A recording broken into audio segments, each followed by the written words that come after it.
시청자 여러분 안녕하십니까? 조간으로 하루를 여는 신통방통의 윤태현입니다. 오늘은 한동안 잠잠했던 줄리 의혹 이야기를 먼저 하겠습니다. 윤 전 총장의 부인 김건희 씨가 술집 접객원 줄리였다는 의혹을 정리하겠다면서 월간 조선이 기사를 썼습니다. 기사에는 이런저런 설명과 함께 1990년대 후반에서 2000년대 초반까지 김건희 씨의 행적이 담긴 3장의 사진이 첨부되어 있습니다. 자, 월간조선은 이 사진 3장을 근거로 일단 줄리 의혹을 만큼이 해소하겠다 이렇게 얘기를 하고 있는데 진짜 해소가 될지 지금부터 따져보겠습니다. 먼저 3장의 사진부터 함께 보겠습니다. 자, 지금 보시는 사진이 바로 1998년도 김건희 씨가 26살 때입니다. 숙명여대 교육대학원에 재학 중이던 시기였고 주변의 학생들 보이시는 것처럼 서울 광진구에 있는 한 중학교에서 미술교생 선생으로 실습을 할 때 촬영했던 사진이라고 합니다. 자, 그리고 두 번째 사진 보겠습니다. 자, 이 사진은 2001년도 사진인데요. 김건희 씨가 미술 작가로 활동하던 시기에 찍은 사진이고 그해 7월에 서울 관흥동에 있는 단성 갤러리라는 곳에서 개인전을 열었을 때 다가회를 하면서 촬영한 사진이다. 그리고 이 사진은 경향신문에도 실렸다라는 얘기가 있습니다. 그리고 마지막 사진 하나 보겠습니다. 자, 김명신 씨라는 이름은 김건희 씨의 개명 전 이름이기도 하죠. 바로 단성 갤러리 앞에 설치된 개인전 홍보 플래카드를 촬영한 그러한 사진까지 오늘 아침 월간조선이 3장의 사진을 공개하면서 김건희 씨가 술집 접객원으로 근무할 수 없었다라는 이야기를 하기 위해서 저 3장의 사진을 공개를 했습니다. 그런데 물론 3장의 사진을 보면 교생 실습을 했다, 그리고 개인전을 열었다는 것은 확인이 되지만 저 사진만 가지고 과연 접객원으로 근무를 했는지 안 했는지는 명확하게 단언할 수는 없을 것 같은데 여러분들께 의견을 좀 여쭤보겠습니다. 먼저 어떻게 보십니까? 사실 접객원이었는지 아닌지는 그렇다라고 주장하는 쪽에서 입증을 해야 되는 문제죠. 그래서 아니었다라고 하는 쪽에서 더 이상 설명해야 될 의무는 저는 없다고 보는데 다만 이번 보도로 이제 김건희 씨가 얘기했던 내가 줄리를 하고 싶어도 바빠서 줄리를 할 수가 없다. 그 정황이 조금 더 굳어진 게 아닌가 싶고 저는 이런 보도가 더 나오기 전에 민주당 쪽에서 이런 쪽은 공격을 안 하는 것이 맞다라고 봅니다. 그러니까 사실 최근에 2030 여성 세대에서 국민의힘 지지율이 떨어지고 있다거나 오르지 않는다 이런 보도가 나가는데 거꾸로 이 건은 민주당한테 악재가 될 거거든요. 민주당이 저렇게 여성의 과거를 자꾸 들먹이면서 공격을 하는 건 나쁘다라고 할 거기 때문에 저는 월간조선의 이런 보도가 아니더라도 좀 이런 쪽에 대해서는 좀 언급을 삼갈 필요가 있다고 봅니다. 김재현 의원님 어떻습니까? 저는 지금 가령 이재명 후보에 대해서 제기된 김무선 씨 관련된 의혹이라든지 또 윤석열 후보에 대해 부인과 관련된 줄리 의혹이라든지 대선 전체를 희화화하는 이게 잘못된 어떤 행태다 이렇게 보고 있고요. 이 논쟁 자체가 있어서는 안 되겠다. 그리고 이게 대통령을 뽑는 것 자체가 국민으로서 축제의 과정이 돼야 되는데 이건 이 축제 자체를 본질적으로 파괴하는 행위다 지금 이렇게 보고 있고요. 이 사진들 보면 방금 김수민 평론가께서 얘기하신 대로 김건희 씨 본인이 난 정말 바빴다. 여기 작품전 전시하고 있지 않습니까? 저 작품 하나 만들고 전시회를 하려면 사실 몸이 몇 개여도 지금 부족한 상태들이거든요. 그래서 본인 얘기가 맞지 않냐라고 하는 어떤 간접적인 방증 상황인 것 같고 더 이상 저 얘기를 논란하는 것은 민주당으로서 상당한 정치적인 부담이 될 것이다 이렇게 봅니다. 알겠습니다. 일단 논쟁 자체가 좀 부적절하다는 두 분의 지적을 좀 들어봤는데 최승희 기자님 일단 사진 3장으로 우리가 김건희 씨가 줄리가 아니었다라는 거를 증명할 수 있는지에 대해서는 좀 한번 살펴보죠. 그러니까 낮에 일을 저렇게 할 수도 있는 것이고 소위 말해서 쉽게 얘기하면은 밤에는 다른 일을 할 수도 있다라는 생각을 하시는 분들도 계실 것 같아서 여쭤보는 겁니다. 그러니까 지금 아까 말씀하셨지만 이 사실은 줄리 의혹이라는 것이 어떤 근거도 제시된 바가 없어요. 그러니까 이것은 일종의 의혹이라고 얘기하기도 그렇고 유언비어, 루머 이런 거라고 봐야 되는 거죠. 그리고 민주당에서 이걸 정색하고 들고 나왔다기보다는 그 민주당 주변의 지지 세력들, 그 이른바 저희가 뭔가 이제 이 제도권 언론에서 다루기 어려운 분들이 이 부분에 대해서 굉장히 적나라한 표현을 많이 썼고 그렇기 때문에 저는 윤 전 총장 캠프 쪽에서 이 부분을 정색하고 대응을 해야 되는가에 대해서 고민을 많이 했을 것 같아요. 근데 이 부분 관련해서 계속 어떻게 보면 자기들 입장에서는 네. 전혀 확인되지 않은, 그리고 아마 윤캠프 입장에서는 정말 말도 안 되는 얘기라고 생각을 하고 있겠죠. 그런 얘기가 계속 돌고 도니까 이 부분에 대해서 뭔가 이 논의 담론 구조에 올려보겠다 네. 결정을 한 것 같아요. 그래서 아예 이제 정식으로 대응을 시작한 것 같은데 이런 얘기들이 나오면 사실 이제 어차피 근거를 제시하지 못했던 유언비어성 얘기들이지만 더욱 국민들한테 어떤 이 신뢰성을 얻기는 어려울 것이고, 근데 다만 아마 이런 사진을 제시하고 네. 또 그 외에 여러 가지 구체적 근거를 제시해도 아마 민주당 차원 아니더라도 네. 민주당이나 문재인 대통령 또 뭐 여권의 대선주자들 지지자들은 아마 또 다른 꼬투리를 잡아서 이상한 상상력을 발동을 시켜서 또다시 유언비어를 퍼뜨릴 겁니다.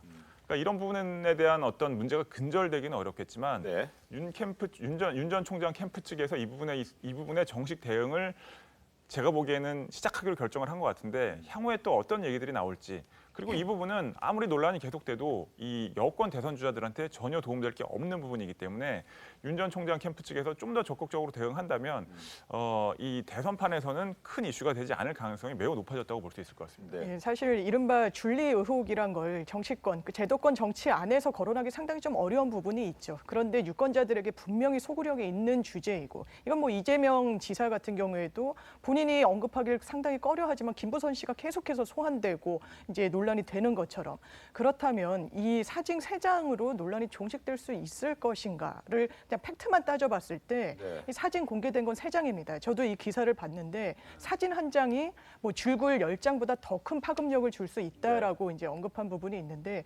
그렇다면 이 3장으로 그 당시에 그럼 줄리 의혹이 말끔히 해소될 수 있을 것인가? 아까 앵커님 말씀하신 것처럼 뭐 시간차도 있을 수 있고요. 그 당시에 개인전을 열었다, 그 당시에 교생 실습 활동을 했다라고 하는 것이 사실 양립은 할 수 있는 사실관계거든요. 어떤 적개권 의혹과, 그리고 이 건도 아까 김수민 평론가 말씀하신 것처럼 사실 본인이 이야기한 부분, 난 줄리를 하려고 해도 할 수가 없었다라는 네. 그 논리를 뒷받침해주기도 하지만 또 반대 진영 사람들은 이것 봐, 이런 사진에도 불구하고 사실 적개권 의혹은 해소되지 않았네, 해결되지 않았네, 또 이렇게 해서 아마 이 줄리 의혹을 뭔가 매듭 지어줄 만한 건 아닌 것 같고, 아마 본인들이 지지하는 진영에 따라서 본인들의 입맛에 맞춰서 이 사실관계는 계속 가져갈 것 같습니다. 알겠습니다. 김건희 씨가 했던 이야기 한번 보겠습니다. 언론과 인터뷰를 통해서 정말 술집 접객원으로 일할 시간조차도 없다라고 했는데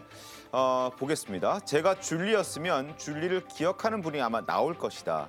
아직까지는 등장하지 않았습니다. 이 부분에 대해서. 그리고 제가 그런 적이 없기 때문에 시간이 지나면 모든 게 가려지게 돼 있다. 이건 그냥 누가 소설을 쓴 것이다 라고 얘기를 했었습니다. 그리고 자신은 일 중독인 사람이다. 석사학위 2개나 받고 박사학위까지 받았다. 대학 강의 나가고 사업하느라, 여기서 나오죠. 줄리를 하고 싶어도 시간이 없다라고 이야기를 했습니다. 그리고 윤 전 총장 역시 절대 그럴 리 없다라고 얘기를 하고 있습니다. 고교 교사와 대학 초빙 겸임 교수도 했고 석사학위 2개 받았다. 술 마시고 흥청거리는 것도 사실 개인적으로는 싫어한다라는 얘기를 합니다. 그리고 이런 사람이 술집 가서 이상한 짓을 했다는 이야기가 상식적으로 맞지 않는다라고 얘기를 하죠. 하나 더 보겠습니다. 집사람은 새벽 2시에서 3시까지 책을 읽거나 컴퓨터 앞에 앉아서 있을 만큼 쉴 틈 없이 공부하고 일하는 사람이다. 일 중독이다는 김건희 씨의 얘기와 일맥상통합니다. 자, 윤 전 총장의 캠프팀, 법률팀에서는 이런 얘기도 합니다. 김건희 씨는 경기대 졸업 이후에 숙명여대 교육대학원에 진학을 한 평범한 대학생이었다. 이후 국민대 박사과정, 서울 EMBA 과정을 다녔고 여러 대학에서 약 7년간 시간 강사를 하기도 했다. 대학 졸업 증명서, 사진 등 근거 자료 공개할 것이다 라고 얘기를 하고 있습니다. 어쨌든 윤캠프 측에서 월간조선에게 사진을 공개를 했는지 아닌지 모르겠습니다만 어쨌든 월간조선은 저 3장의 사진을 근거로 줄리 의혹은 이제 명백히 사실이 아니다라는 주장을 하고 있는 상황입니다. 어쨌든 만약에 사실이 아닌 걸로 드러나면 허위 사실을 유포했던 그 많은 사람들은 법적 처벌을 받아야 하지 않아요? 처벌을 받죠. 네. 그리고 명예훼손은 사실 반의사 불벌죄로 돼 있어서 네. 본인이 어떤 처벌 의사만 관철시킨다면 이건 처벌을 받게 되고, 특히나 그냥 일반 형법상 명예훼손, 사실적시, 허위사실적시 다 처벌을 받지만 네. 지금 유통되고 있는 여러 사실관계들은 그 비제도권 언론을 표방한 뭐 유튜버들을 통해서 인터넷상에서 공론화되고 있기 때문에 네. 이 부분은 정보통신망법, 그러니까 훨씬 전파성이 좀 높은 부분이 있습니다. 그러니까 일반 형법보다 더 가중해서 처벌받을 수 있는 사안이라는 거 알겠습니다. 말씀드립니다. 자, 김경진 의원님, 뭐 캠프에서는 뭐 저 기사 당연히 보셨겠죠? 네, 네. 네. 뭐 그리고 김건희 씨도 이제 사실 언제쯤 다시 등장할지도 궁금한데 어떻습니까, 계획들이? 글쎄요, 이제 저희 내부에서도 좀 고민을 해야 될 시간인 것 같아요. 네. 그러니까 이게 어차피 지금 나오면 여전히 우기는 또 유튜브를 통해서 돈을 벌고자 하는 사람들이 이게 쫓아다니면서 굉장히 이게 괴롭히지 않겠습니까, 보면. 그래서 이 상황을 정리를 하고 언제쯤부터 밖에 다니면서 이렇게 봉사활동도 함께 하고 이래야 되는지 그 시점 선택이 대단히 중요한 문제인데 네. 이제 저희도 좀 고심을 하고 있다. 뭐 이 정도만 말씀드리겠고요. 네. 지난번에 이제 문재인 당시 후보 시절에 네. 김정숙 여사가 사실은 그때 이제 2015년도에 민주당 당대표 경선 과정에서 박지원 문재인 간의 이 당권 경쟁이 워낙 세게 붙었거든요. 그래서 호남에서 이 문재인 당시 후보에 대해서 대단히 여론이 안 좋았었는데 네. 그때 김정숙 여사가 한 6개월 정도 광주 전남에 계속 자맹을 하면서 언론에 알리지 않고 봉사활동을 했었거든요. 근데 그게 입소문에 입소문을 타고 사실은 의외로 호남에서 이게 문재인 후보에 대해서 어떤 지지표라든지 여론 반전의 주요한 요소가 됐었기 때문에 아마 그런 점도 캠프에서 함께 좀 이렇게 유사 사례로 모범적인 사례로 함께 좀 고민을 하고 있는 부분이기도 합니다. 알겠습니다. 언제 김건희 씨의 활동이 시작될지 모르겠지만 그게 이제 공개된 모습이 아니더라도 비공개로라도 시작을 하긴 할 거다. 근데 그 시기는 언제가 될지 모르겠고 뭐 고심을 하고 있다, 캠프 측에서. 뭐 그렇게만 일단 알겠습니다. 그리고 이런 가운데 윤 전 총장은 외연 확장 행보에 방점을 찍고 보폭을 점차 넓혀가고 있습니다. 어제는 김대중 전 대통령 묘역을 찾아서 참배를 했는데요. 윤 전 총장의 목소리 먼저 확인해 보겠습니다. 공방 벌이고 있는데요. 아니 오늘 우리 김대중 대통령님의 서거 12주기 추모하는 장소에 와서 그런 세간의 정치 얘기하는 것은 난 맞지 않다고 생각합니다. 그리고 우리 김대중 대통령님의 국민 통합 정신을 우리가 잘 배워서 국가가 여러 가지 어려움과 위기에 처했을 때 그걸 잘 극복해야 된다고 생각합니다. 자, 그리고 윤 전 총장이 지금 저 자리에 참석해서 여러 가지 얘기를 하진 않았습니다. 짧게 뭐 김대중 전 대통령에 대해서 얘기를 하고 있는데 이 행보에 담긴 의미를 한번 짚어보죠. 어떻습니까? 뭐 어쨌든 저는 국민의힘에 뭐 누가 됐든 네. 호남을 자꾸 찾아가고 네. 또 이렇게 김대중 전 대통령이나 네. 뭐 5.18 묘역이나 이런 곳에 가서 이제 뭐 추모의 뜻을 밝히는 것은 매우 바람직한 일이라고 생각을 합니다. 네. 반대로 민주당도 이제 영남에 가서 자꾸 영남 민심과 소통을 하는 것 또한 매우 중요한 일이고요. 그러니까 뭐 윤석열 전 총장 역시 뭐 이 국민의힘이 기존에 호남과 상당히 거리가 있다. 사실 네. 호남에서 거의 지지를 받지 못했잖아요. 근데 그런 과정에서 이제 어떻게 보면 이제 그 국민의힘이 영남권 위주의 정치를 해왔으니까 네. 그럴 수밖에 없었던 건데 네. 이제 그런 구도, 지역 구도를 좀 깨고 싶은 의지가 강할 것이고 윤 전 총장은 사실 국민의힘에 최근에 입당을 했지 않습니까? 그렇습니다. 윤 전 총장은 그리고 반문 진보라고 하는 분들, 본인이 얘기하는 그러니까 탈문 진보라고 하죠. 본인은 그런 분들과 중도층을 포섭을 해서 이 대선에서 큰 승리를 이루겠다. 뭐 이런 의지를 여러 차례 밝혔는데 네. 그 과정에서 사실은 국민의힘 입당하면서부터는 약간 이제 윤 전 총장이 또 메시지도 그렇고 또 윤 전 총장이 기본적으로 갖고 있는 생각도 그렇고 기존 보수에 가까운 분 아닌가 뭐 이런 네. 얘기들도 좀 많이 나오고 있고 또 지금 캠프에도 친이나 친박 과거에 그런 쪽에 몸담았던 분들, 심지어는 뭐 홍준표 전 대표 쪽에 같이 계셨던 분들도 그렇죠. 많이 예, 참여를 일부 했잖아요. 갔죠. 예. 그러다 보니까 이제 이 윤 전 총장의 캐릭터 또 캠프의 색채 자체가 좀 보수적으로 좀 가고 있다. 이런 지적들이 나오니까 아마 좀 더 호남을 향해서 적극적으로 움직이면서 최근에 또 호남 쪽 출신의 인사들도 많이 영입을 했잖아요. 그렇습니다. 그러니까 이제 중도를 향해서 또 어떤 이 국민의힘과 좀 거리가 멀었던 지역을 향해서 이 좀 보폭을 넓히는 그런 행보라고 보면 될 것 같습니다. 알겠습니다. 호남 출신 인사 어제 대거 영입을 했는데 그 얘기 잠깐 다루기 전에 지금 앞서 윤 전 총장의 얘기에서도 들으셨겠지만 원희룡 후보와 이준석 대표 간의 설전에 대해서 질문이 나왔습니다. 그런데 대답을 하지 않았습니다. 이 자리에서 하는 건 뭐 맞지 않다라고 얘기를 했는데 캠프 측 내에서도 언급을 적극적으로 하지 않는 건 어떠한 방침이 선 겁니까? 어떻습니까? 예, 방침이 분명히 섰고요. 그러니까 후보께서는 이게 실체에 비해서는 너무 과도하게 뭐랄까 네, 가고 있는 어떤 당내 분쟁이다 지금 이렇게 보고 있어서 네. 이게 말싸움이다 보니까 그 말싸움에 대해서 또 우리의 입장을 표명하고 또 후보 네. 본인의 입장을 표명하게 되면 이 말싸움 자체가 더 혼탁해진다. 그래서 당분간은 지금 말을 아예 줄이겠다. 그러면 자연스럽게 이 상황이 좀 이렇게 가라앉을 것이다. 정리가 될 것이다라고 하는 것 같고 캠프의 참모진들에 대해서도 이 상황에 대해서는 굉장히 안타깝고 국민들에게 죄송하긴 하지만 우리부터 좀 말을 줄여야만 이게 좀 정리가 되지 않겠느냐. 그래서 좀 말을 줄여달라 이런 부탁이 있는 상태입니다. 질문 드려도 답 안 하시겠네요, 그러면? 최소한으로 할 생각. 알겠습니다. 자 이제 호남 출신의 인사들을 영입한 내용부터 잠깐 짚어보겠습니다. 자, 호남 출신 인사들의 면모는 이렇습니다. 화면 보겠습니다.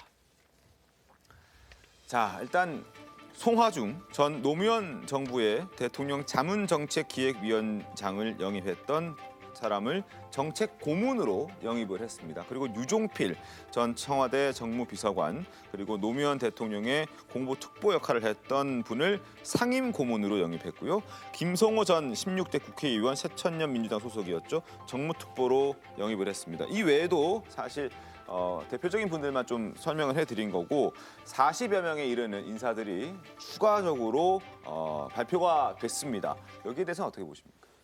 송화중, 유종필, 김성호 나름 상징성 있는 인사들인데 네. 제 생각에는 김경진 변호사 한 분보다 못한 것 같아요. 그리고 이제 저는 좀 영입 자체에 대한 한계를 좀 짚고 싶은데 얼마 전에도 최장집 교수나 진중권 씨 같은 진보 지식인들을 윤 전 총장이 만났거든요. 네. 근데 사람을 영입한다거나 만나는 것으로는 저는 부족하다고 봅니다. 그런다고 해서 중도나 진보의 표심이 움직이는 건 아니다. 본인이 어떻게 하느냐가 더 중요하다는 지적을 좀 하고 싶고 최근 들어서 예를 들면 저는 호남이라든지 혹은 진보 쪽에서 윤 전 총장에 대해서 호의적으로 볼 수 있는 요인이 과거에 사실 박근혜, 이명박, 이재용 이분들을 수사했던 이력 여기에서 굉장히 또 나올 수 있다고 봤거든요. 근데 최근의 행보들이 좀 그것을 뒤엎는 듯한 그런 발언들이 있었고 윤 전 총장이 이제 도리도리 한다는 얘기가 있는데 사실은 대선 주자로서는 좌우 도리도리를 해줘야 되는 상황입니다. 보수 진보하고 다 이렇게 아울러서 가야 되는 상황인데 근데 보면은 윤 전 총장이 실제로 말할 때도 도리도리를 할 때 한쪽을 보다가 바로 돌려요. 그러니까 양쪽을 두루두루 보진 않는데 대선 행보에서도 진보를 보는 것은 짧고 보수를 보는 것은 굉장히 깁니다. 제가 봤을 때는. 지금까지는. 그래서 윤 전 총장의 언급 중에서 진보층에서도 할 만한 것들이 몇 개 있었어요, 사실. 뭐 김정은은 조건 없이 만나겠다라고 하는 부분이나 다주택자에 대한 규제, 이것은 필요하다. 이런 부분이 있는데 이게 다 덮여버렸어요. 다른 발언을 통해서.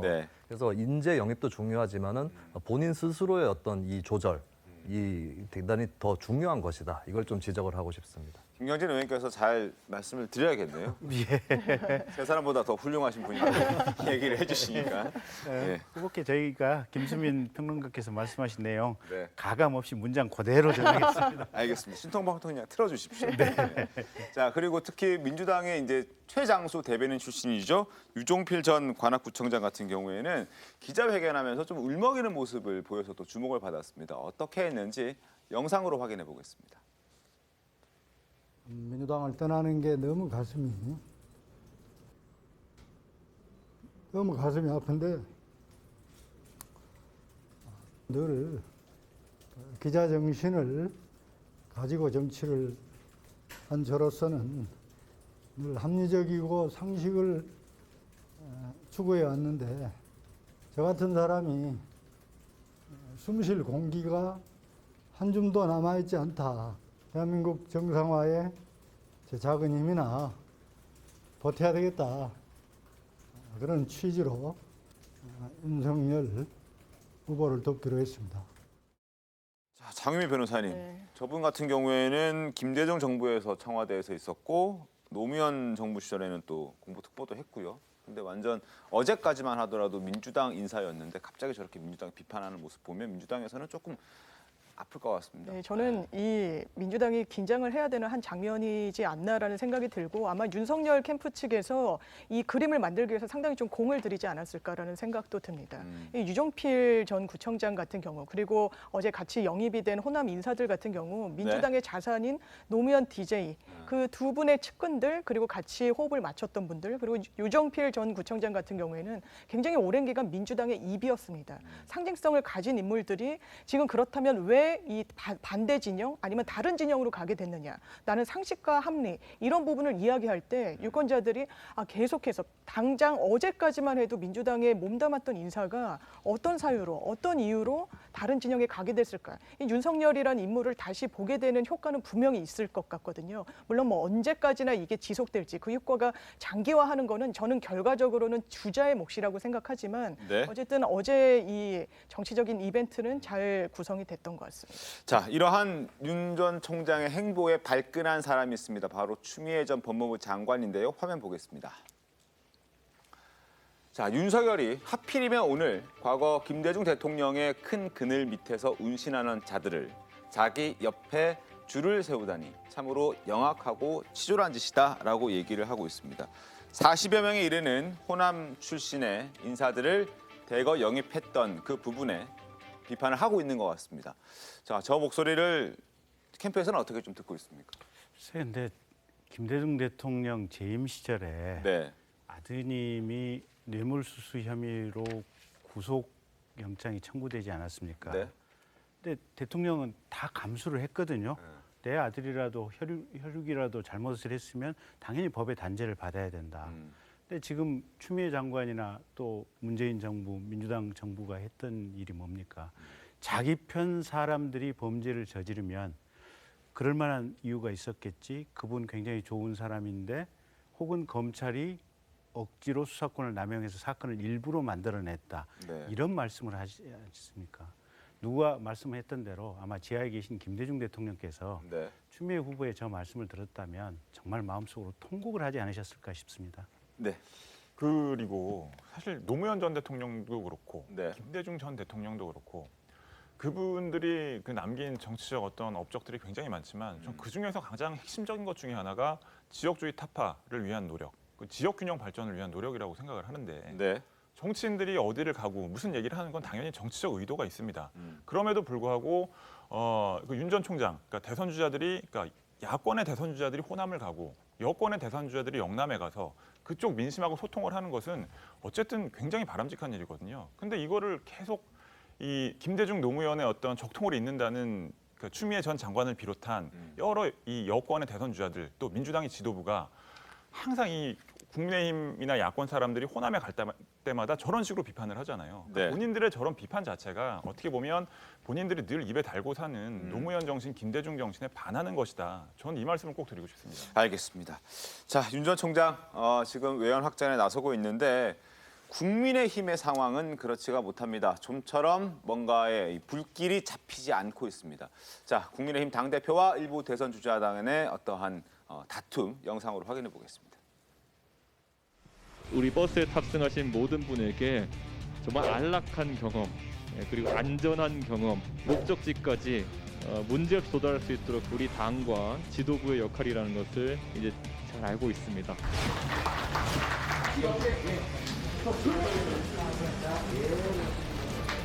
곧 정리한다는 이준석 대표의 발언 대상은 윤석열 후보입니다. 녹음 파일 전체를 오늘 오후 6시까지 공개하십시오. 지금 상황에서는 응할 생각이 전혀 없습니다.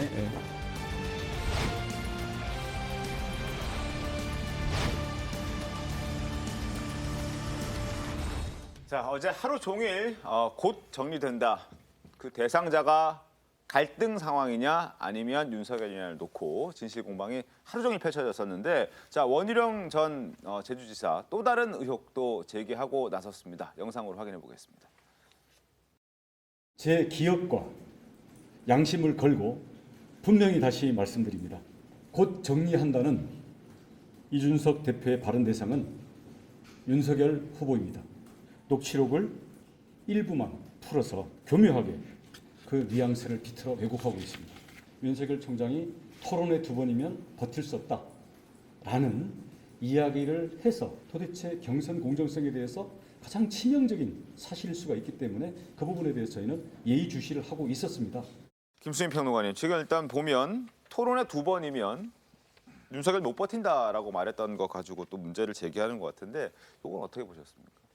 글쎄요, 이것은 이제 이준석 대표가 스스로 공개한 녹취록에 보면 없는 표현이거든요. 없는 표현입니다. 그래서 네. 그 부분적으로만 일단 나온 건데 제가 봤을 때는 부분적으로 나온 것만 보면 윤 전 총장이 후보로서 정리가 된다는 의미가 아니라 어떤 갈등 상황이 정리가 될 것이다라고 하는 것 수준이었어요. 근데 거기서 뭐 원희룡 전 지사가 추가로 폭로를 할 게 아니라면 뭐 그 정도에서 좀 그치는 게 더 좋지 않았을까 싶은데 계속 이제 뭐 녹취록을 다 공개해라. 공개 안 하면은 내가 옳은 것이다. 네. 이런 식으로 접근하는 것은 굉장히 좀 벼랑 끝으로 서로 몰고 가는 그런 정치를 또 보는 것 같고 이준석 대표의 문제라면 정리될 거다라고 이준석 대표가 얘기했을 리는 없다고 저는 상식적으로 생각합니다. 본인이 얘기했지만 어떻게 대선 주자를 정리할 생각을 하느냐.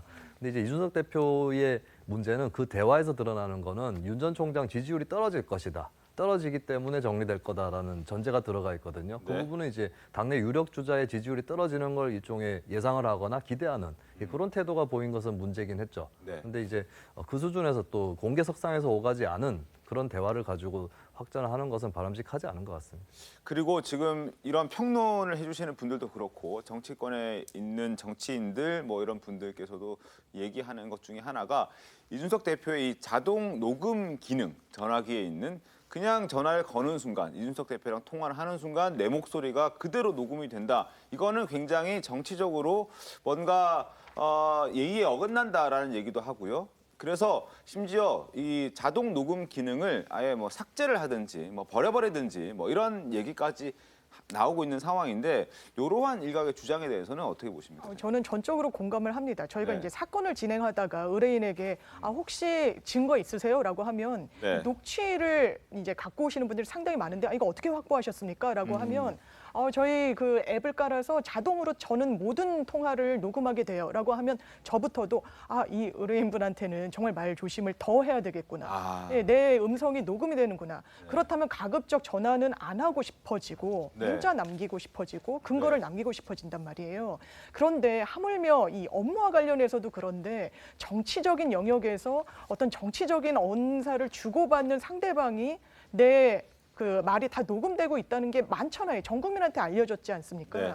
그런데도 계속해서 그런다. 이게 뭐 윤석열 전 총장과의 대화도 그랬고, 그러니까 네. 녹취록을 있니 없니부터 이걸 기자에게 유출했니 안 했니 이게 상당히 불쾌할 수밖에 없는 부분이거든요. 뭐 원희룡 전 지사 같은 경우도 마찬가지일 겁니다. 그렇다면 이 국면을 그냥 마무리하기 위해서는 이준석 그 당 대표가 나 이제 더 이상 자동 녹음하지 않는다. 그러니까 지우는 건 당연한 거고요. 녹음하지 않는다라고 좀 공언까지 해야 뭔가 믿음을 조금이라도 줄 수 있지 않을까 이런 생각 듭니다. 혹시 여기 계신 분 중에 자동 녹음 기능 탑재되어 있는 분 계십니까?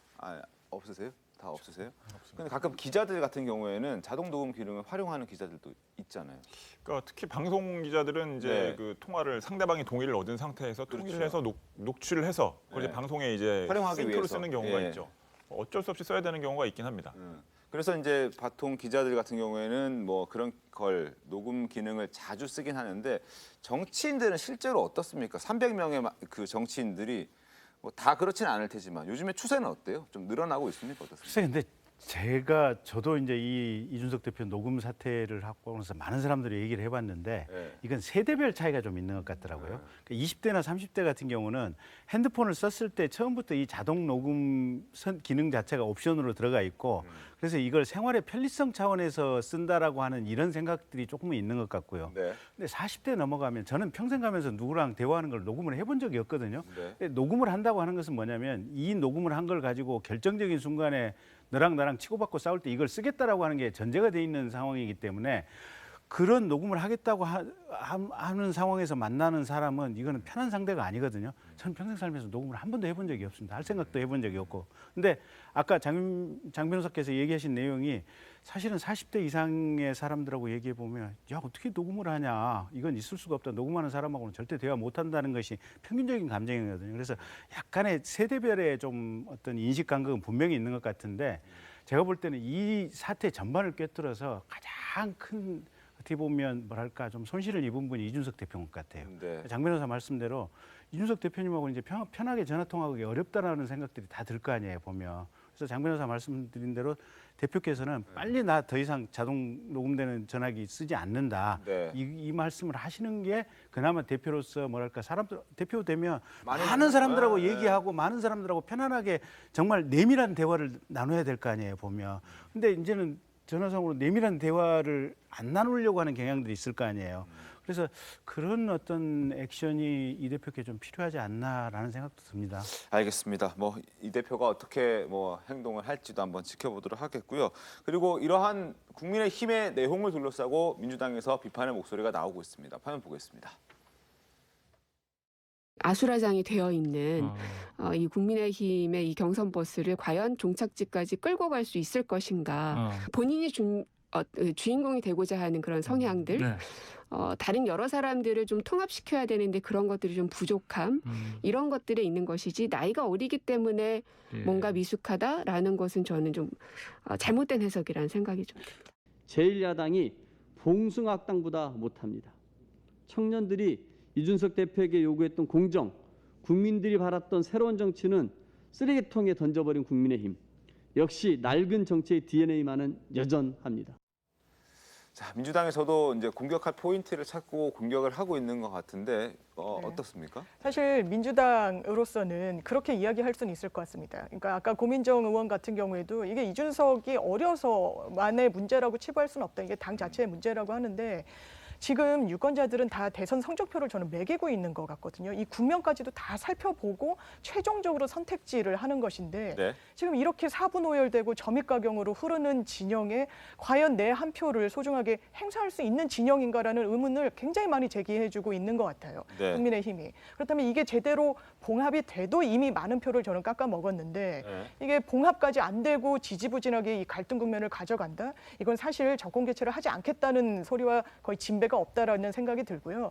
민주당은 아마 뭐 이준석 대표 개인을 흔들거나 이런 전략을 짜진 않을 것 같습니다. 이 체제가 더 가기를 바랄 수도 있을 것 같아요.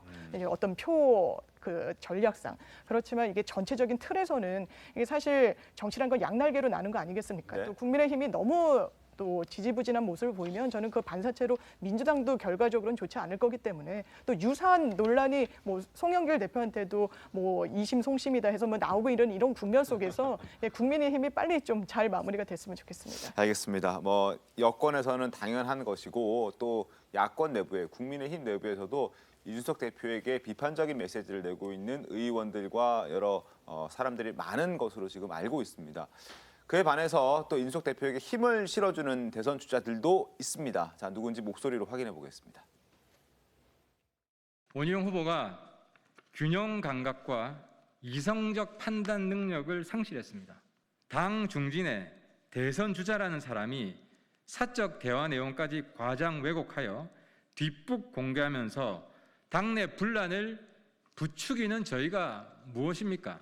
젊은 나이 어린 당대표가 들어오니까 좀 기존에 있는 사람들 중에 상당수가 저항을 하고 또 얕보고 있다. 우리가 옆에서 도와줘서 당을 끌고 갈 생각을 해야지. 그 뽑힌 당대표를 지금 2달 겨우 지나지도 않았는데 흔들어서 되겠습니까? 자, 그리고 유승민 후보의 행보도 눈에 띕니다. 자, 최근 당 보좌진 협의회 간담회에서 이준석 대표와의 친근감을 좀 과시했다라는 기사가 나오기도 했는데 한번 화면 보겠습니다. 유승민, 이준석과의 친근감 과시라고 제목을 달아봤는데 일단 한 20대 보좌진이 인턴 성격의 단기 입법 보조원입니다라고 자기를 소개했습니다. 그랬더니 유승민 예비 후보가 나중에 당대표 하세요라고 얘기를 했고 이준석 대표가 2004년도에 자기의 사무실에서 인턴을 했던 경험을 얘기하면서 인턴 잘못 뽑아서 아직도 자기가 고생하고 있다라고 이제 농담으로 얘기했겠죠. 그러면서 입법 보조원 하고 있는 그 20대 보좌진에게도 나중에 훗날 당대표 하라라고 얘기를 했는데 이 부분을 가지고 이제 한 언론에서는 이준석 편들어 주기다라는 이런 취지로 기사를 썼더라고요. 최승현 기자님 보시기에는 저게 윤석 편들어주기로 보이십니까? 어떻습니까? 편들어주기처럼 보이지는 않고요. 네. 뭐 유승민 전 대표가 뭐 최근에 여러 가지 논란 관련해서 네. 방송에서 이준석 대표가 좀 말을 줄여야 된다. 좀 따끔한 충고도 했었죠. 뭐 근데 이제 이준석 대표가 여러 가지로 좀 곤혹스러운 상황이 계속 되니까 네. 조금 돌려서 좀 격려하고 싶은 마음이 있었을지 모르겠는데 뭐 이걸 편들어주기로 보긴 좀 그런 것 같고. 네. 저는 그리고 이 논란 관련해서 네. 원지사의 태도에 대해서 좀 한마디 지적하지 않을 수가 없는데요. 네. 이 부분은 뭐 이 대표가 이제 녹취를 자동으로 녹취하는 이런 이제 통화 기능이 알려진 것, 뭐 이것도 참 문제긴 합니다만, 저는 어쨌든 기본적으로 이 사실은 이 논란은 이 사인 간에 정치인들이 개인적으로 나눈 통화를 이 공공에 공개를 해버리면서 당의 분란을 일으키기 시작한 거잖아요. 근데 원지사가 이번이 처음이 아니었다는 겁니다. 그러니까 윤 전 총장이 이게 처음에 당 행사에 불참해서 논란이 됐었잖아요. 네. 근데 그 당시에 윤 전 총장 캠프 측에서 원지사에게 우리 같이 불참하자라고 제안을 했다는 얘기도 원지사가 그 사적인 대화 내용을 공개하면서 당의 분란의 불씨가 또 됐었어요. 맞습니다. 이번이 두 번째입니다. 네. 저는 원지사가 어쨌든 이 나라를 다스리는 대통령이 되겠다는 도전에 나선 사람으로서 이런 사실은 이 개인 간의 통화라는 것은 어쨌든 서로 간에 비밀이 지켜진다는 어떤 기본적인 신뢰를 갖고 하는 거잖아요. 네. 근데 이런 내용을 대중에 공개하면서 뭔가 이 일각에서는 본인의 어떤 정치적 의도가 있느냐라는 얘기가 나올 정도인데 어쨌든 당의 분란이 크게 벌어진 건 사실이잖아요. 이런 부분에 있어서 원지사의 행동이 적절했느냐? 책임을 저는 져야 이 된다. 부분은 지적해야 된다고 생각합니다. 알겠습니다. 자, 다시 이제 유승민 예비 후보 얘기 좀 하겠습니다. 과거 화제가 됐던 딸 유담 씨의 최근 모습도 공개를 했는데 이 모습은 영상으로 확인하겠습니다. 사람들은 내가 유담을 더 좋아하는 것이 이야기하는데 진짜 똑같이 좋아해요. 나 아들도 있다고. 근데 아들이 이제 아무래도 회사 있고 이러다 보니 학생이 딸보다 아빠 성공을 도와주는 게 자유롭지 못하고. 본인이 하겠다면 감사합니다. 자, 유담 씨 2016년 총선 당시에도 아버지의 이제 개소식 때 처음 대중 앞에 모습을 드러냈었는데요. 그때 모습도 준비해봤습니다. 제가 아는 저희 아버지는 매우 정의롭고 정직하고 능력이 있으신 분이거든요. 아버지 꼭 믿어주시고 또 많은 응원 부탁드릴게요.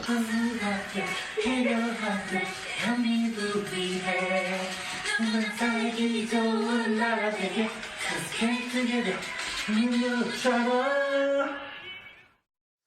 저 때도 좀 미모로 유명해졌었는데 최근의 모습 보니까 더 좀 미모가 좀 좋아진 것 같은 평가가 있는 것 같습니다.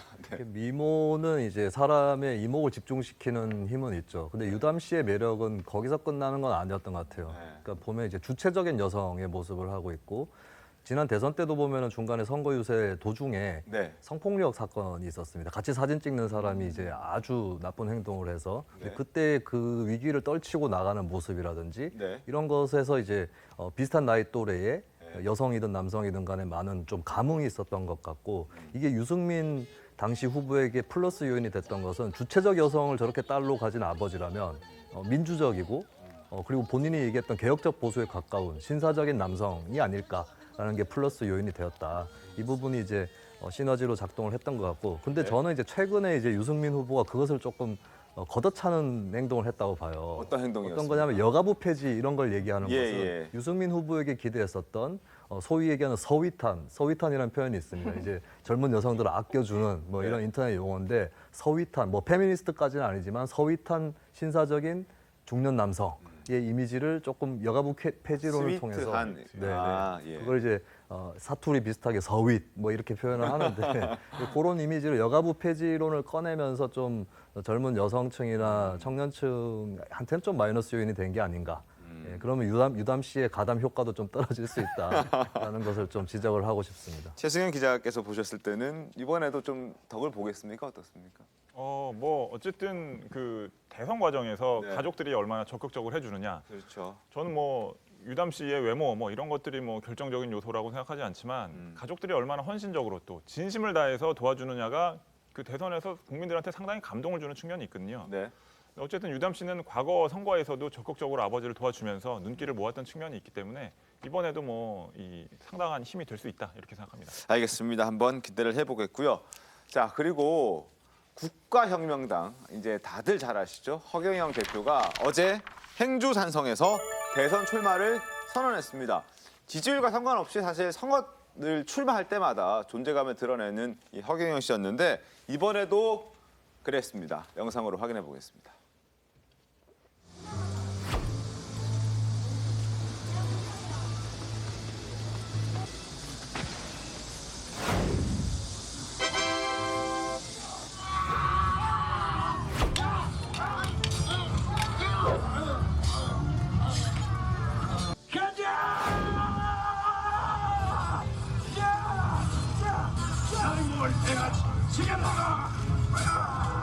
취임 2개월 안에 18세부터 모든 국민에게 1인당 1억 원을 주고 매월 국민 배당금 150만 원을 드리겠습니다.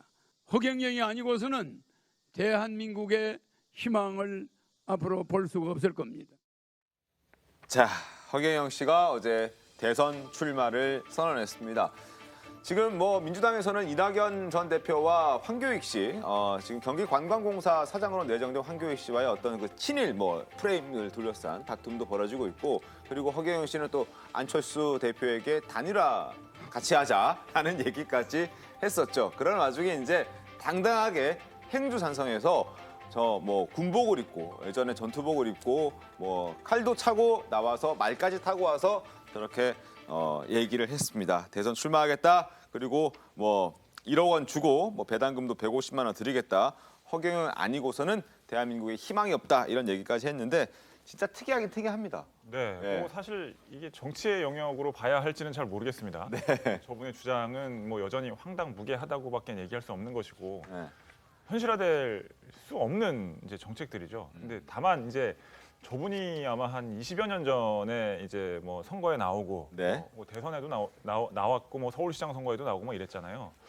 그럴 때하고 비교하면 이제 저분의 정책이라는 것에 정책이라고 부를 수 있는지 모르겠지만 것의 핵심은 이제 국민들한테 이 좀 큰 액수의 돈, 여러 가지 혜택을 차별 없이 나눠주겠다라는 거잖아요. 근데 이제 20년 전하고 지금 비교해 보면 민주당, 현재 집권하고 있는 민주당이 저 정도 액수나 저 정도의 황당무계함은 아니지만 어쨌든 현금 내진 현금성 복지, 또 보편 복지 이런 명목으로 여러 가지 이 돈을 나눠주는 여러 가지 정책들이 또 많잖아요. 또 이재명 지사 같은 경우에 또 기본소득이 이번 이 대선의 가장 큰 핵심 아젠다이기도 하고, 그러다 보니까 이 허경영 씨의 어떤 이 정책들이 20여 년 전, 10여 년 전에 비하면 약간 그 황당함이 약간 좀 덜해진 측면은 있다.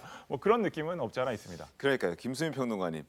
지금 코로나라는 굉장히 특이한 상황에 처해 있긴 합니다만 지금 지적해 주셨던 대로 과거 같았으면 한 10년 전만 하더라도 허경영 씨가 저런 얘기하면은 너무 황당무계하다라고 우리가 했었던 그런 시절이 있었는데 지금은 그렇게까지 황당무계하다라는 느낌을 좀 받는 분들도 적고, 그리고 실제로 민주당이나 정부에서 금액은 좀 적지만 또 기본소득 형식으로 이렇게 나눠주고 있기 때문에 이게 아주 허무맹랑하게 들리지는 않는다는 것도 문제라면 문제 아닐까 싶기도 합니다.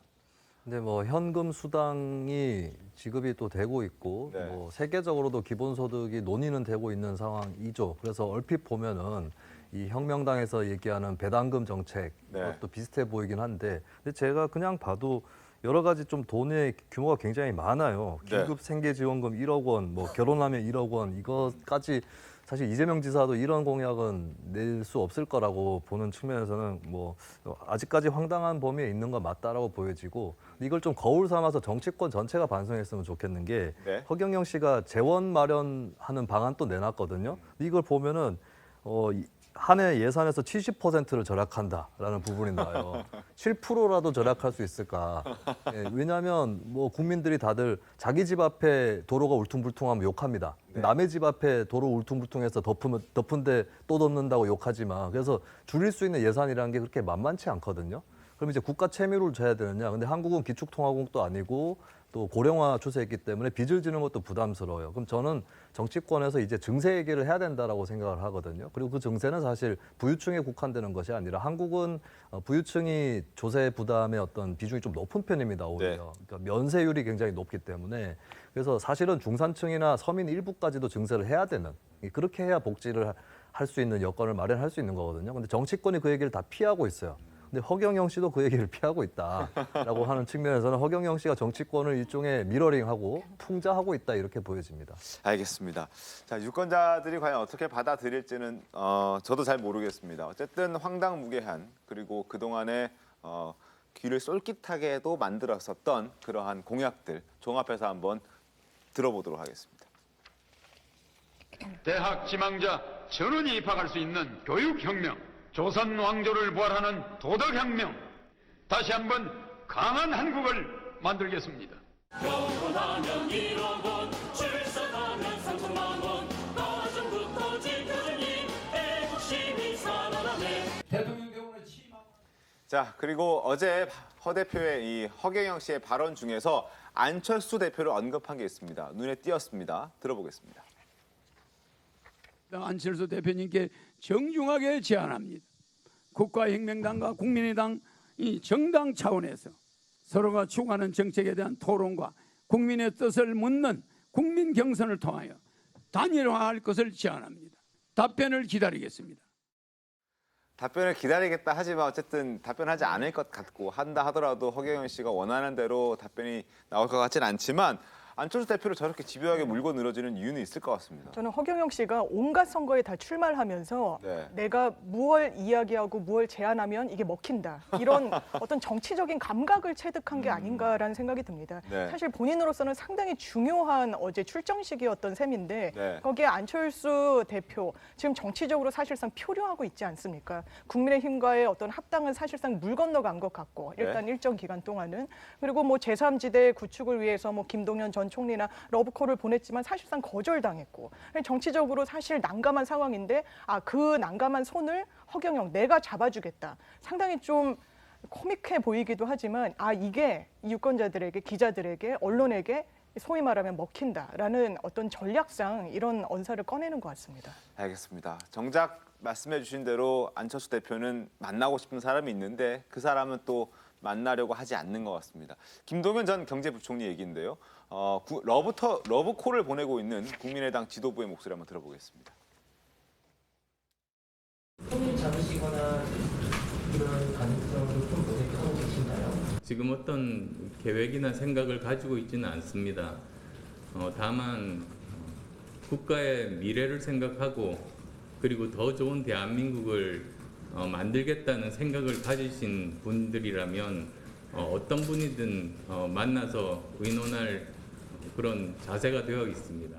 제3지대 플랫폼으로 함께 참여할 수 있는 사람은 김동연 부총리 정도 함께 하실 수 있지 않을까 보고 있고요. 어제 안철수 대표가 입장을 밝히셨기 때문에 이번 주 중에 좀 적극적으로 소통에 나서볼 예정입니다. 자, 하지만 정작 김동연 전 경제부총리는 안철수와의 만남에 대해서 가능성은 선을 그었습니다. 보겠습니다.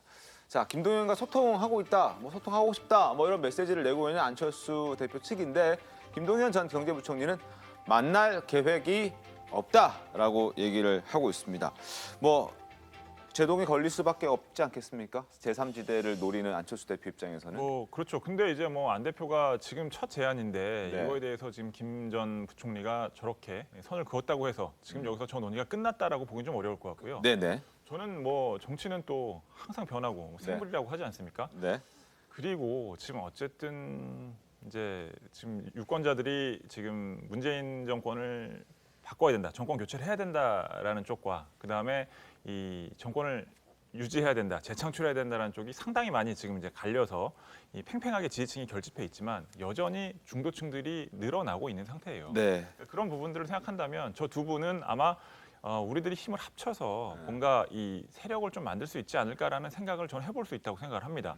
다만 이제 그 과정에서 저는 이제 안철수 대표도 그렇고 김동연 전 부총리도 그렇고 강도는 다르지만 현재 문재인 정권에 대해서는 문제가 있다라고 생각을 하는 분들이잖아요. 안 대표는 특히 이제 반문이라는 어떤 기치를 굉장히 강하게 세우고 있는 분이고 그렇기 때문에 그런 측면에서 결국에는 이제 기존 이제 국민의힘을 중심으로 한 야권에 같이 편입될 가능성이 있다고 생각을 하는데 그 과정에서 본인들 그다음에 본인들의 존재감을 좀 보여주기 위해서는 힘을 합쳐야 될 필요가 있다. 라고 생각할 시점이 저는 올 거라고 생각합니다. 지금은 그게 아니다. 네.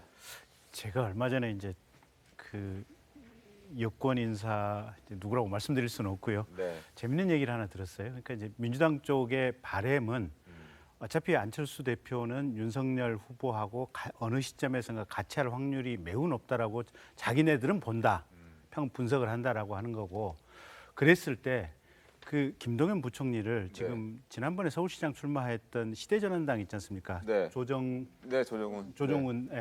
조정훈 의원이 있는 시대전환당 소속으로 해서 거기서 가능한 한 중도 이미지를 잡고 중도 쪽을 대표하는 후보로 김동연 전 부총리가 나가기를 희망을 한다. 그러면 이게 흔들리고 있는 중도가 지금 현재 민주당 쪽의 분석은 이게 보수 쪽, 윤석열 쪽으로 조금 더 무게추가 기울여져 있다고 자기네들이 현재 상황을 분석을 하는데 만약에 김동연이 중간지대 위치를 잡고 간다면 그래서 윤석열 쪽으로 표가 안 간다면 이건 자기네들에게 민주당이 보기에는 이 김동연이 이 중도표를 어느 정도 가지고 갈 수만 있다면 유리한 선거 구도가 될 거라고 분석을 한다. 이런 말씀을 하시더라고요. 그래서 그게 어떻게 될지는 모르겠지만 어쨌든 가능한 시나리오나 뭐 상상력 중에 하나일 수도 있겠다라는 생각이 좀 들어요. 그때 그 보도가 나왔을 때 조정은 의원이나 김동연 부총리 같은 경우에는 다 아니다라고 얘기를 하긴 했었죠. 하지만 또 정치는 생물이다 보니까 어떻게 또 다시 또 그 불씨가 살아나게 될지는 또 대선 국면이 점점 다가오면 다가올수록 복잡해질 거라는 생각도 듭니다. 한번 지켜보겠습니다. 자, 그리고 민주당 얘기 좀 해보겠습니다. 지금 국민의힘 상황은 곧 정리된다는 그 이준석 대표의 발언을 놓고 갈등하고 있다면 민주당에서는 경기관광공사 사장에 내정된 황교익 씨 때문에 지금 논란이 커져가고 있는 것 같습니다. 갑작스럽게 등장한 황교익 씨가 아닌가 싶기도 한데 잠깐 신문 보면서 이야기를 좀 해보겠습니다. 자, 동아일보입니다. 황교익 거친 입에 이재명 캠프도 곤혹스럽다라고 얘기를 하고 있는 그런 상황이고요. 왜냐하면 황교익 씨가 이낙연 정치 생명 끊는데 최소한 8월 30일 자기 그 인사청문회가 열리기 전까지는 집중하겠다라고 얘기를 한 상황이기 때문에 여기에 대해서 뭐 여당의 송영길 대표 역시 금도를 넘었다라고 비판을 하고 있고요. 여러 가지 말들이 참 많이 나오고 있는 상황입니다. 그런데 이것과 함께 여러 논란들이 나오고 있는데 특히나 국민 간식으로 알려져 있는 떡볶이를 놓고 지금 또 논란이 벌어지고 있습니다. 떡볶이를 학교 앞 금지 식품으로 만들어야 된다라고 황교익 씨가 주장을 하고 나선 것인데 화면 보겠습니다.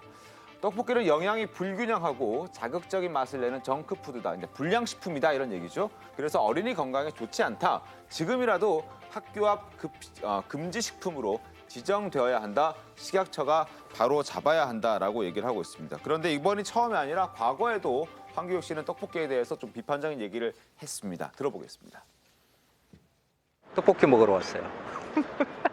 저도 떡볶이 먹습니다. 우리는 맛없어도 먹어요. 떡볶이를 내가 맛없다라고 하는 이유가 그 음식을 멈추지 못하게 한다는 거죠. 그 대부분의 불량 음식이 그래요. 멈추지를 못해요. 왜 멈추지를 못하느냐?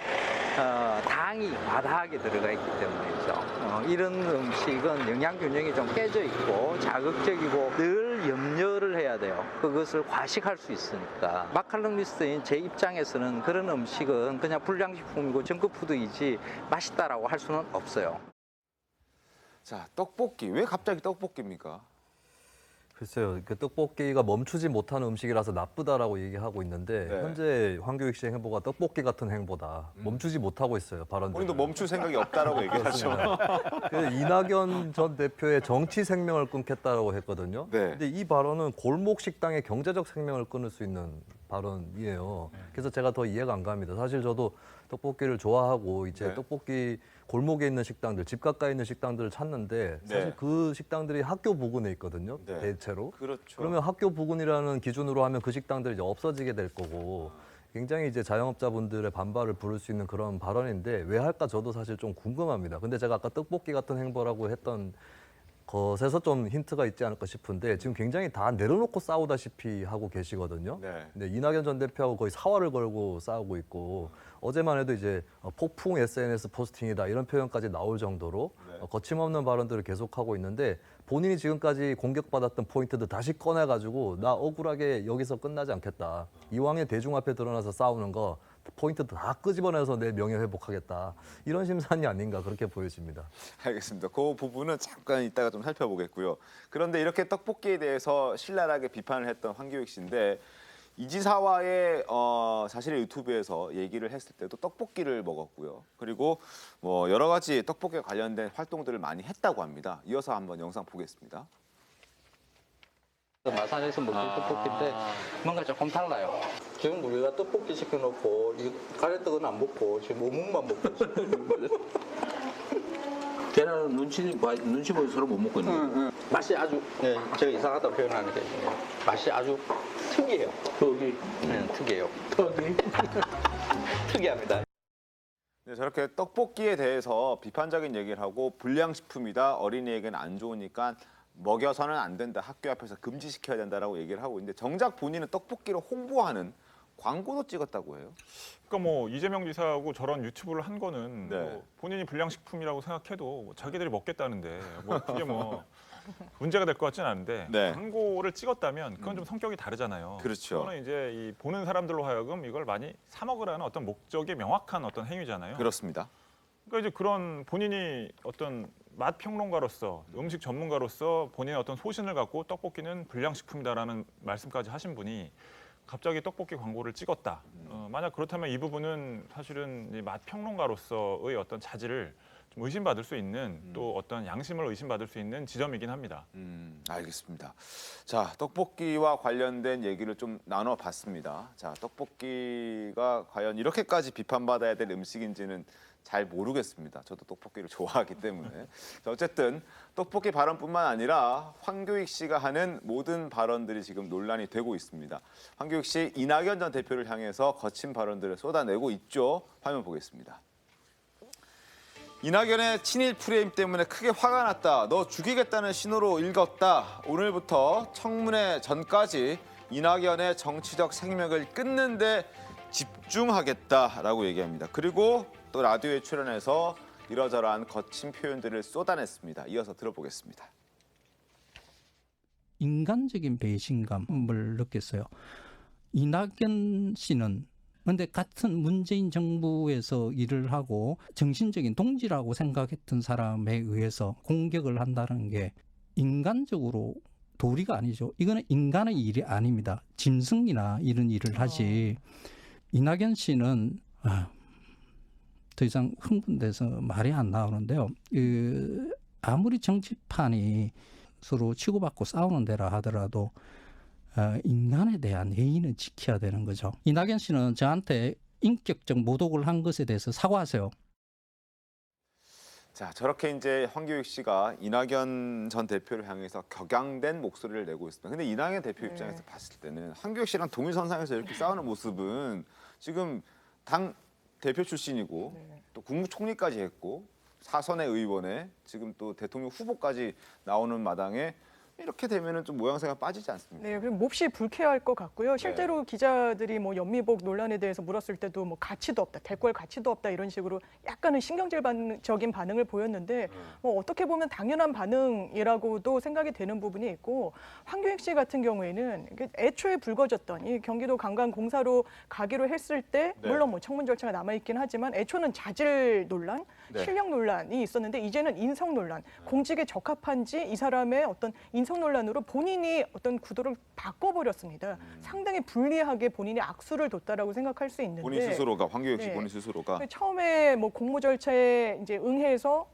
이제 확정이 됐다라고 했을 때 마지막 남은 한 명이 됐다라고 했을 때 제가 이게 백종원 씨라면 사람들이 이렇게 거부감을 가졌을까 이런 생각이 좀 들더라고요. 그러니까 TV에서 맛과 관련해서 활동했다는 컨틀에서 상당히 두 분이 겹치는데 이 황교익 씨 같은 경우에는 언론이나 유튜브 활동을 통해서 뭐 떡볶이 논란, 광고 논란 착착착착 좀 비호감도를 좀 쌓아왔던 부분도 있었던 것 같고, 그리고 그 비호감도가 사실상 이 국면에서 최고치에 달한 것 같습니다. 사실 안 해도 되는 말, 그것도 내부 다른 주자를 향해서, 이낙연 전 총리를 향해서 인간 이하다, 정치적 생명을 끊어놓겠다. 저는 그 부분도 상당히 부적절한데, 나아가서 이 공사 사장 자리와 관련해서 나는 끝까지 내 권리를 지키겠다라는 표현을 보고, 아, 이분은 이 공사 사장이란 자리를 개인적으로 향유하려는 게 아닌가, 어떤 의미의 직책인지를 과연 아는가, 아니면 단순한 자리의 욕심인가라는 의문을 저만 가졌진 않았을 것 같거든요. 네. 상당히 어려운 국면으로 본인이 만든 부분은 분명히 있어 보입니다. 알겠습니다. 김수민 평론가님, 만약에 이낙연 대표라고 본인이 생각했을 때 이 얘기를 들으면 어떤 기분 드시겠습니까?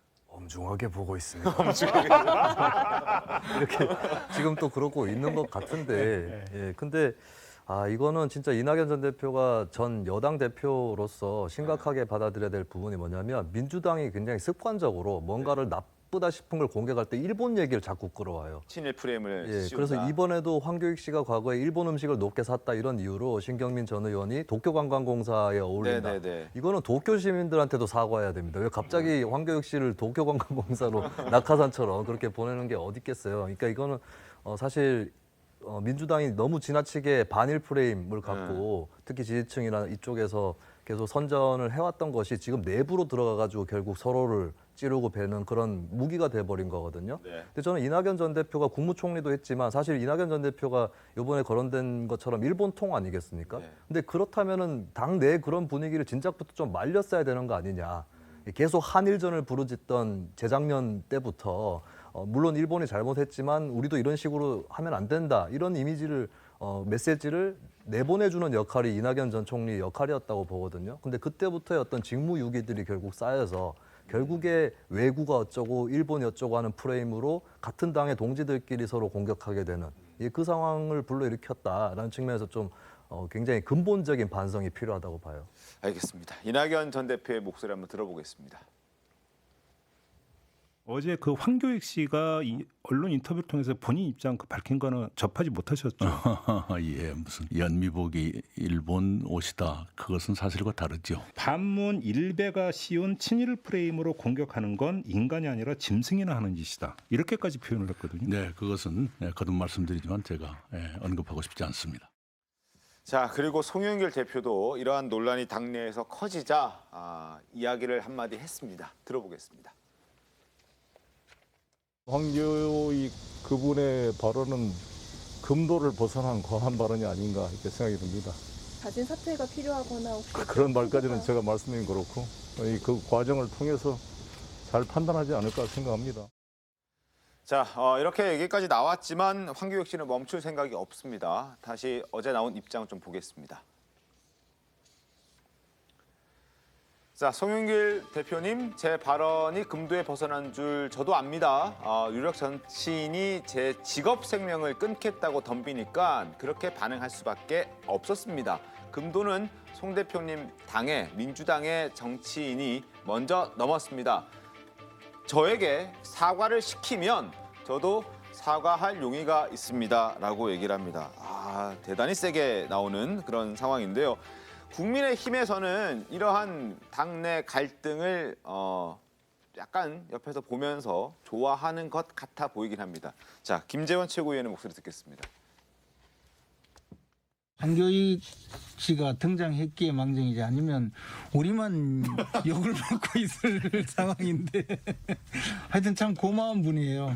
이 말썽 많은 분을 경기도 관광공사 사장으로 임명을 하면서 그런 과거가 있는 분을 임명을 해서 선거운동에 또 동원하는 거죠. 특히 보니까 엄청 괜찮아요. 네거티브 안 하겠다고 했는데 이분이 더 해주잖아요. 그러니까 이게 뭐 사나운 개를 풀어놓은 거죠. 국민의힘 구원투수 황교익. 지금 아까 구원투수라고 하셨잖아요. 맞아요. 네, 고마운 분이에요. 자, 저렇게 얘기를 했습니다. 김여신 의원이 어떻게 들어보십니까?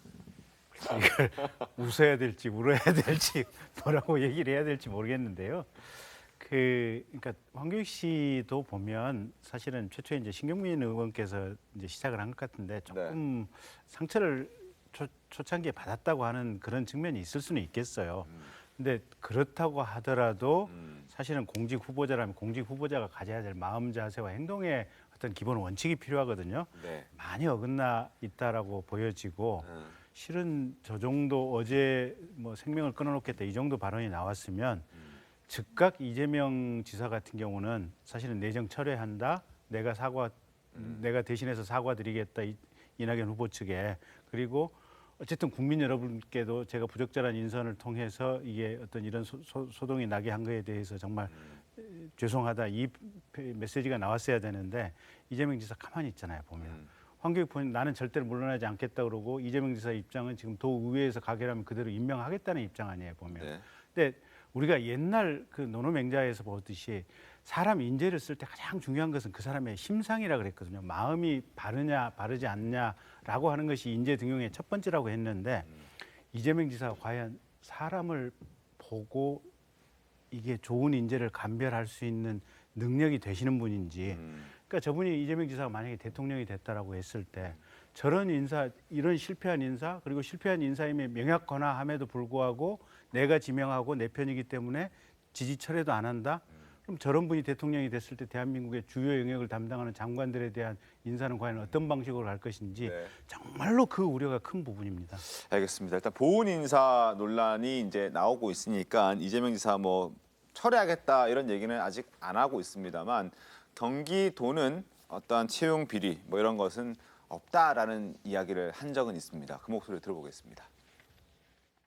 자녀들은 지금 아들만 둘인가요? 취업은 아직 안 했고? 최근에 했습니다. 경기도에 한 거 아니에요? 내가 경기도에 어디 시험을 봤는데 떨어졌어.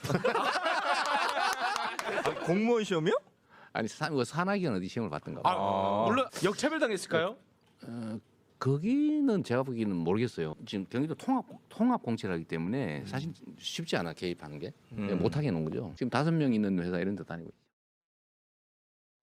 자기 자신의 아들까지 얘기하면서 경기도 내에서는 뭐 시험을 통합 공채하기 때문에 뭐 어쨌든 뭐 개입하는 건 쉽지 않다라고 얘기를 했습니다. 아마 황교익 씨 문제에서도 어떤 보인 인사가 아니라는 걸 우회적으로 설명하는 과정에서 저런 얘기도 한 것 같다는 생각이 드는데 일단 30일 오는 30일에 인사청문회가 있습니다. 그때까지 결과는 나오지 않을 것 같고요. 뭐 철회할 생각도 없다고 얘기하고 황교익 씨 자체도 물러설 생각 없다라고 얘기하니까 싸움이 어떻게 진행될지 한번 지켜보도록 하겠습니다.